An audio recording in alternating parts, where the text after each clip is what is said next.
उसका कायम रहने दिया जाए। तो वो दरख्वास्त अदालत ने मंजूर कर ली और कहा है कि ट्रायल किया जा रहा है वो ट्रायल वैसे ही जारी रहेगा।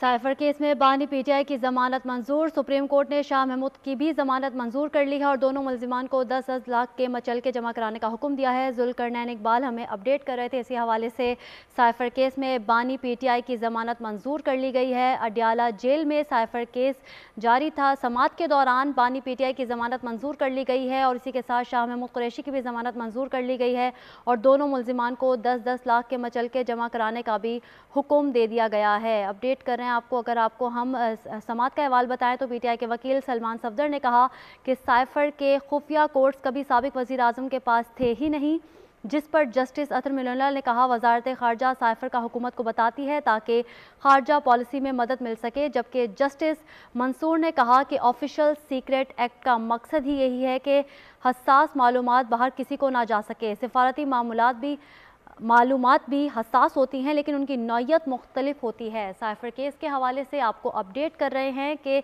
बानी पीटीआई की ज़मानत मंजूर कर ली गई है और सुप्रीम कोर्ट ने शाह महमूद कुरैशी की भी ज़मानत मंजूर कर ली है और दोनों मुल्जिमान को 10-10 लाख के मचलके भी जमा कराने का हुक्म दे दिया गया है। साइफर केस की समाअत अडियाला जेल में जारी थी, जिसमें बानी पीटीआई की ज़मानत अब मंजूर कर ली गई है और शाह महमूद कुरैशी की भी ज़मानत मंजूर कर ली गई है। दोनों मुल्जिमान को 10-10 लाख के मचलके जमा कराने का हुक्म भी दे दिया गया है। जुल्करनैन इकबाल हमें समाअत के अहवाल के बारे में बता रहे थे। किसी के गवाह के बयान से साबित नहीं हुआ, गैर मुल्की ताकत को फ़ायदा पहुँचा, ऐसा कहना है जज का। बानी पीटीआई के वकील सलमान सफदर ने कहा कि साइफर के खुफिया कोड्स कभी साबिक वज़ीर आज़म के पास थे ही नहीं, जिस पर जस्टिस अतर मिनल्ला ने कहा वजारत खारजा साइफर का हुकूमत को बताती है ताकि खारजा पॉलिसी में मदद मिल सके। जबकि जस्टिस मंसूर ने कहा कि ऑफिशियल सीक्रेट एक्ट का मकसद ही यही है कि हसास मालूमात बाहर किसी को ना जा सके। सिफारती मालूमात भी हसास होती हैं लेकिन उनकी नौयत मुख्तलिफ होती है। अगर हम समाअत का अहवाल मजीद बताएं तो वकील सलमान सफदर ने कहा कि अमरीका में पाकिस्तानी सफ़ीर असद मजीद ने साइफर हसास तरीन दस्तावेज़ के तौर पर भेजा था, जिस पर जस्टिस मंसूर अली शाह ने कहा इस बात पर तो आप मुत्तफिक हैं कि हसास मालूमात शेयर नहीं हो सकती। पीटीआई के वकील ने कहा देखना यही है कि हसास मालूमात शेयर हुई भी हैं या नहीं। साबिक वज़ीर आज़म के खिलाफ सज़ाए मौत या उम्र कैद की दफ़ात आयद ही नहीं होती। कायम मुकाम चीफ जस्टिस पाकिस्तान ने कहा साइफर किसी से शेयर नहीं किया लेकिन उसे ऑनियर तो किया ही क्या है। सलमान सफदर ने कहा अदालत को बताया कि वजारत खारजा से साइफर आज़म खान को बतौर प्रिंसिपल सेक्रेटरी मौसूल हुआ था। साइफर केस की समाअत हुई है अडियाला जेल में, जिसमें बानी पीटीआई की ज़मानत मंजूर कर ली गई है और सुप्रीम कोर्ट ने शाह महमूद कुरैशी की भी ज़मानत मंजूर करते हुए दोनों मुल्जिमान को 10-10 लाख के मचलके जमा कराने का हुक्म दे दिया है।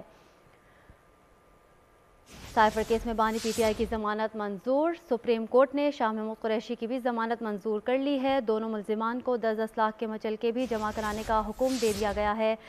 सुप्रीम कोर्ट ने बानी पीटीआई की ज़मानत मंजूर कर ली है साइफर केस में और साइफर केस में शाह महमूद कुरैशी की भी ज़मानत मंजूर कर ली गई है।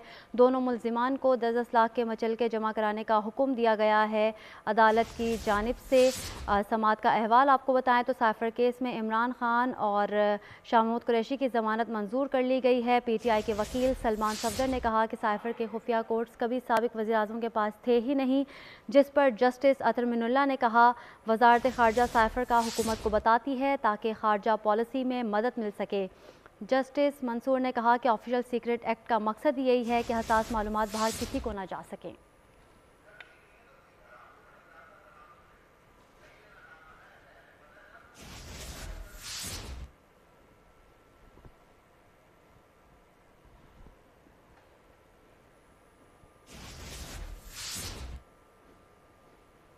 साइफर केस में बानी पीटीआई की ज़मानत मंजूर कर ली गई है। अडियाला जेल में साइफर केस के हवाले से समाअत जारी थी। सुप्रीम कोर्ट ने शाह महमूद कुरैशी की भी ज़मानत मंजूर कर ली है और दोनों मुल्जिमान को 10-10 लाख के मचलके जमा कराने का हुक्म दे दिया गया है। हमारे नुमाइंदे जुल्करनैन इकबाल हमें समाअत के हवाले से अपडेट कर रहे थे। समात का अहवाल आपको बताएं तो पीटीआई के वकील सलमान सफदर ने कहा कि साइफर केस के खुफिया कोर्स कभी साबिक वज़ीर आज़म के पास थे ही नहीं, जिस पर जस्टिस अतर मिनुल्ला ने कहा वजारत ख़ारजा साइफर का हुकूमत को बताती है ताकि खारजा पॉलिसी में मदद मिल सके। जबकि जस्टिस मंसूर ने कहा कि ऑफिशियल सीक्रेट एक्ट का मकसद ही यही है कि हसास मालूमात बाहर किसी को ना जा सकें। सिफारती मालूमात भी हसास होती हैं लेकिन उनकी नौयत मुख्तलिफ होती है, जिस पर वकील सलमान सफदर ने कहा कि अमेरिका में पाकिस्तानी सफ़ीर असद मजीद ने साइफर हसास तरीन दस्तावेज़ के तौर पर भेजा था, जिस पर जस्टिस मंसूर अली शाह ने कहा कि इस बात पर तो आप मुत्तफ़िक हैं कि हसास मालूमात शेयर नहीं हो सकती। पीटीआई के वकील ने कहा देखना यही है कि हसास मालूमात शेयर हुई भी हैं या नहीं।